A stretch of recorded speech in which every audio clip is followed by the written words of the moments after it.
the City of Gilroy regarding this event. First to speak will be Mayor Roland Velasco of the City of Gilroy.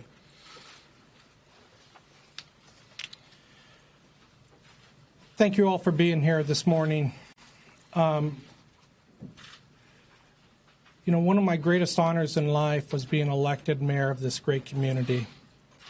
And I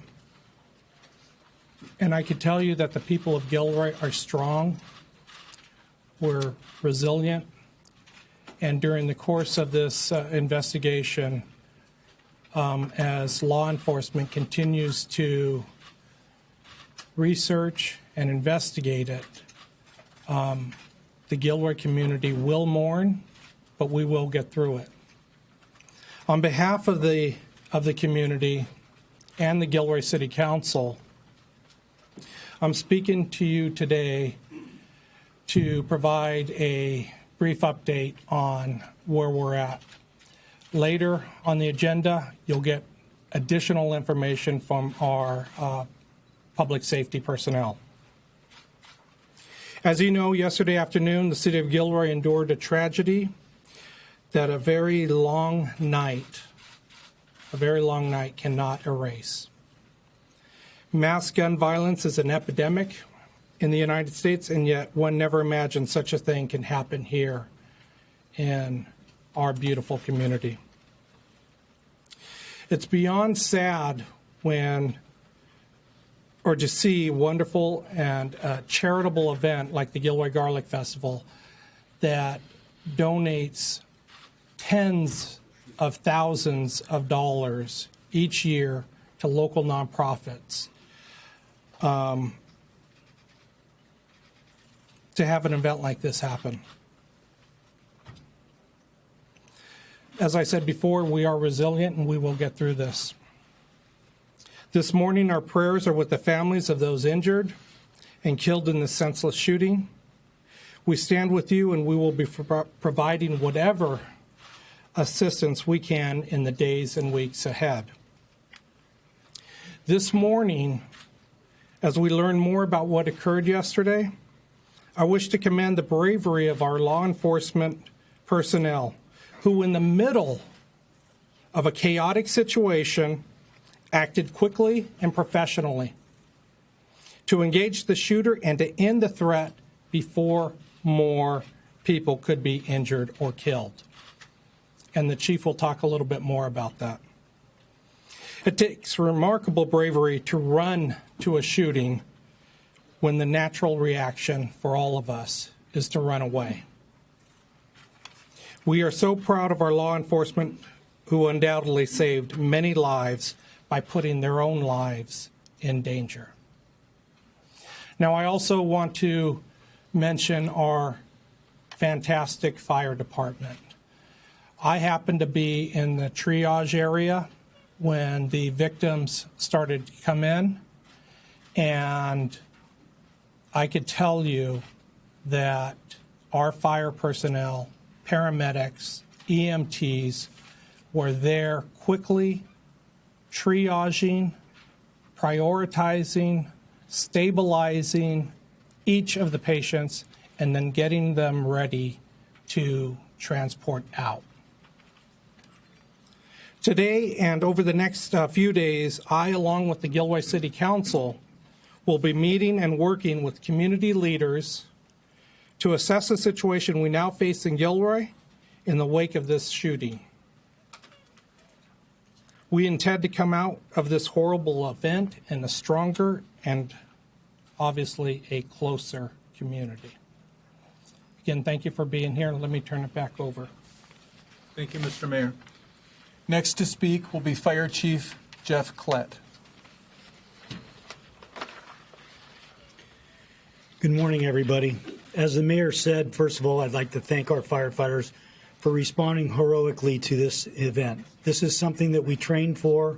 In fact, had an active shooter training with our colleagues in the police department about a year ago, and we're actually planning another one because of another unfortunate event just north of us in Morgan Hill, also involving an active shooter. Luckily that we were at an event, so we had 6 total fire department personnel on scene when this shooting occurred, 2 on an engine in the park, 2 on bike teams, and 2 that were in an ambulance inside the park. So we were able to respond quickly to the situation when the shooting occurred. We had 12 EMS, public and private personnel also on scene, an EMT contract, and a public ambulance company there as well. The initial dispatch occurred at 1742 hours. We sent 4 engines, and for note, we only have 3 engines in the city of Gilroy, so we sent all of our resources as well as our South County neighbors.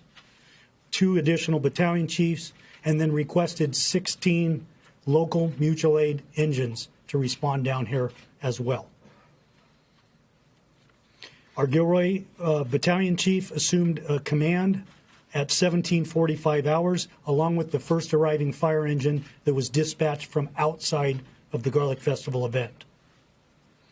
We had a total of 6 ground ambulances and 2 supervisors from the county. We had 3 air ambulances, and we did a total of 16. There were 16 total transports, 13 of which were done by the fire department and the EMS agency. 3 of those, as again, were air ambulances, and 8 ground ambulances. And I will leave it to the police department to talk about the actual state of the deceased in this event. Thank you. Next to speak to you, Police Chief Scott Smithy.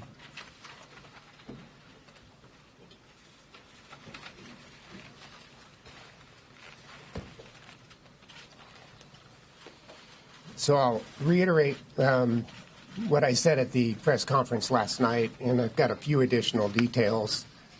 And then we'll also be planning an additional update because I plan on having more information now that daylight's here and we're getting fresh resources in.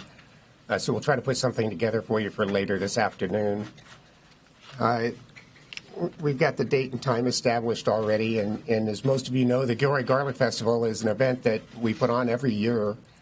And we typically host between 80 and 100,000 people to our festival. It takes several thousand people a day volunteering to make this festival work. And so at the time that the incident occurred, it was near the end of the final day. It was last night, Sunday.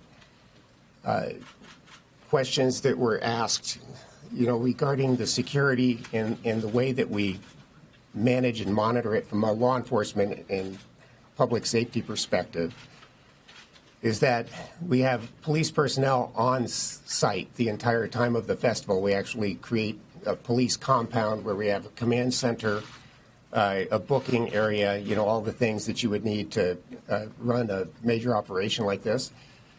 The officers are deployed throughout the park, and they're assigned to different regions of the park, so they're spread out. We don't have officers all in one spot. When this call came in, the shots being fired, the closest team of officers responded immediately.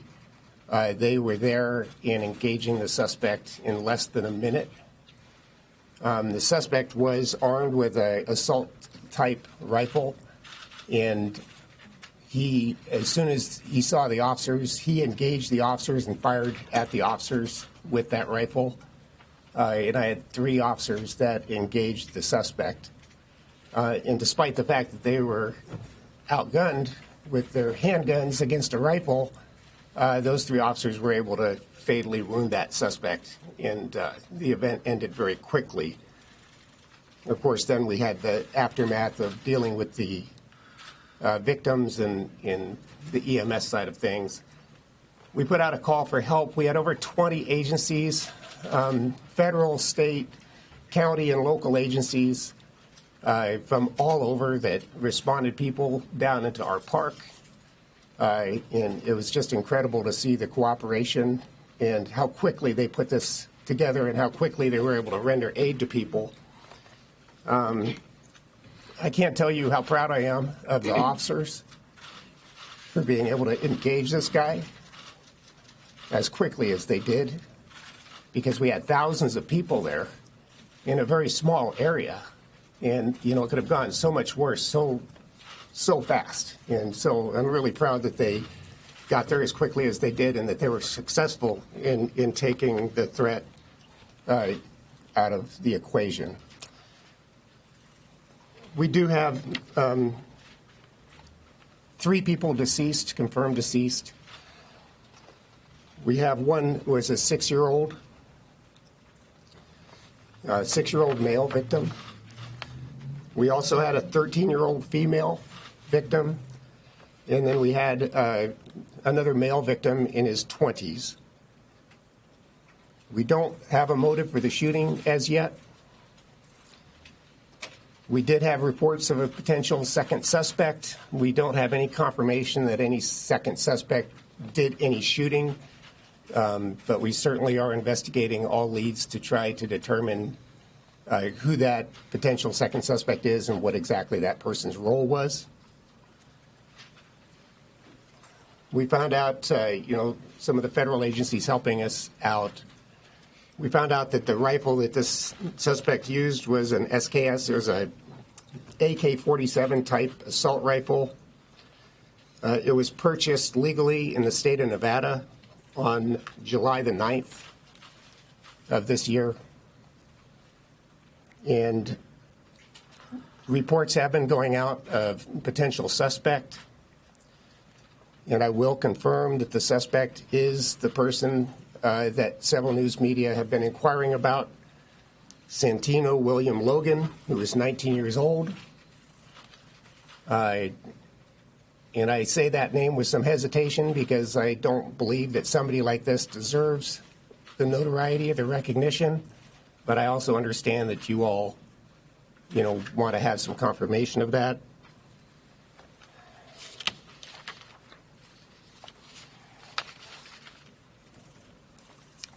I think the last thing I'll say before I turn it over, I want to thank all of the agencies and all of the people that came to help. I don't even know how many people, but there was a lot. And we put out the call for help. They came. Because it's such a large crime scene, the FBI has come in and offered some assistance, and we have accepted that assistance because of the size of the area that we need to cover. And so before we open it up for questions, I'm going to have them come up and talk a little bit about their role and how they're helping us with this case, and then I'll come back up.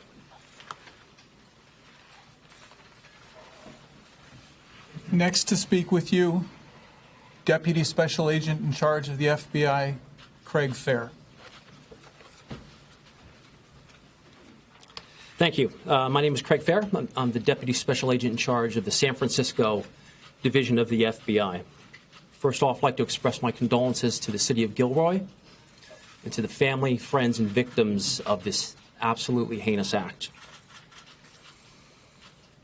The FBI's principal role is assisting the city and the police department of Gilroy in the investigation. Our preeminent and principal concern at this point is motivation, ideological leanings.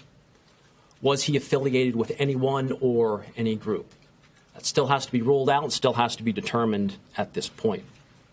And we are supporting Gilroy Police Department in making those determinations.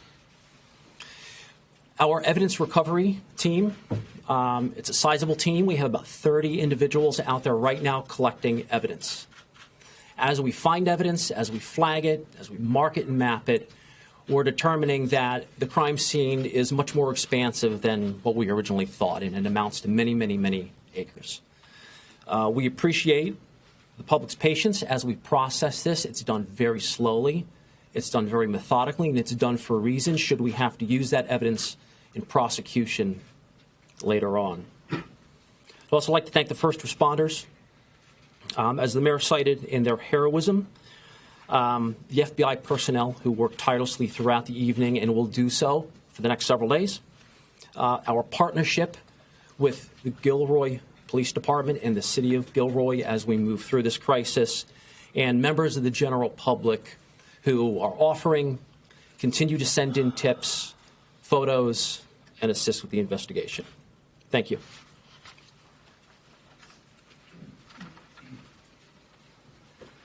We will now take a few questions. I ask that you direct your questions to me, and we will put them to the correct person. I saw that hand go up first. Thank you. Probably for the chief, but you talked about the potential of another suspect.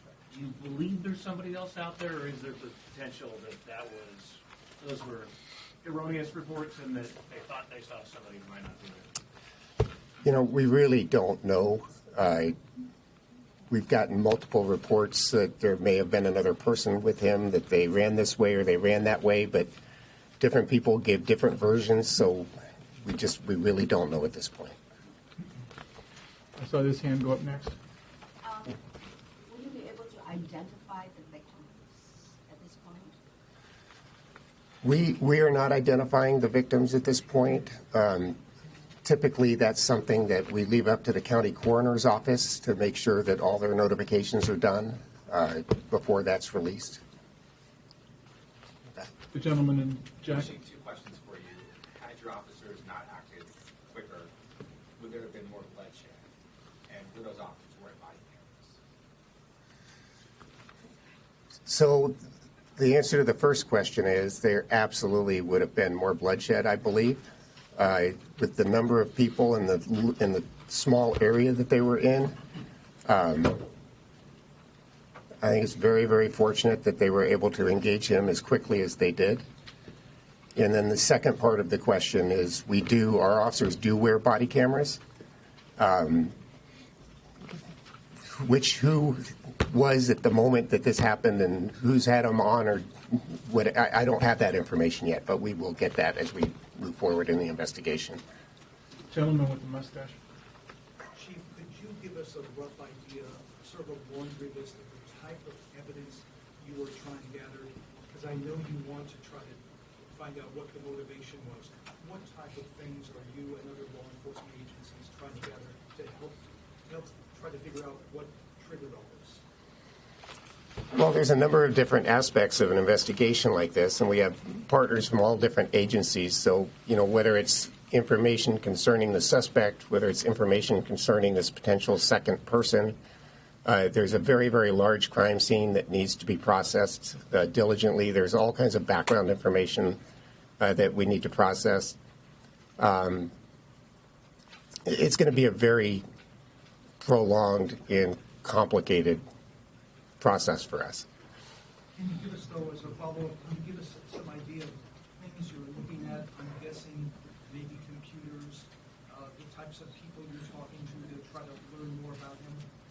Yeah, I am not comfortable at this point because I don't have enough of a detail of that level of briefing to comment on that. I may be able to do that later today. The gentleman with blue shirt under the TV set.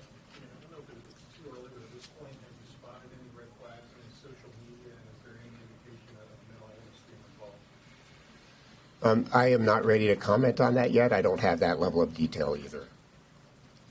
Are you familiar with him? And we were told he was from Gilroy. Did he have a record? Anything along those lines? And also, is he the one who purchased it illegally from the map? As far as his local background, again, I'm not ready to comment on that. My understanding that he is the one that purchased the weapon in Nevada. We had seen that he had moved to Nevada. Can you confirm if he was living in Nevada? Do you know what brought him there? And then how long had he been back in California before this incident happened? I don't have that information yet. I think he was living with family members, but he's originally from Gilroy. I don't yet know how long he was in Nevada or how long he'd been back. One last question. Many people had to rush away, obviously, from the fairgrounds. What are you telling people who are maybe wanting to return? And then the second question is, since this is an ongoing investigation, how secure is the fairgrounds and surrounding area? Chief, would you like to address that? Yeah, well, I would say that it's very secure. We have quite a large number of personnel out establishing a perimeter around the area because we have to do the evidence processing. There are people that were at the festival that literally ran away and left their belongings, and we have vehicles and there's vendor tents and whatnot. We can't allow them back in until we finished with the evidence processing portion of this. So we have a a team that's set up to help assist those people to provide some support until we can get them back to their belongings. Chief, can you talk about the victims? They were so young. You have 3 people under the age of 22, children. We talk a lot about the suspects here, but they speak to it all these young lives being lost and maybe connected with you. Well, I think any time a life is lost, it's a tragedy. But when it's young people, it's even worse.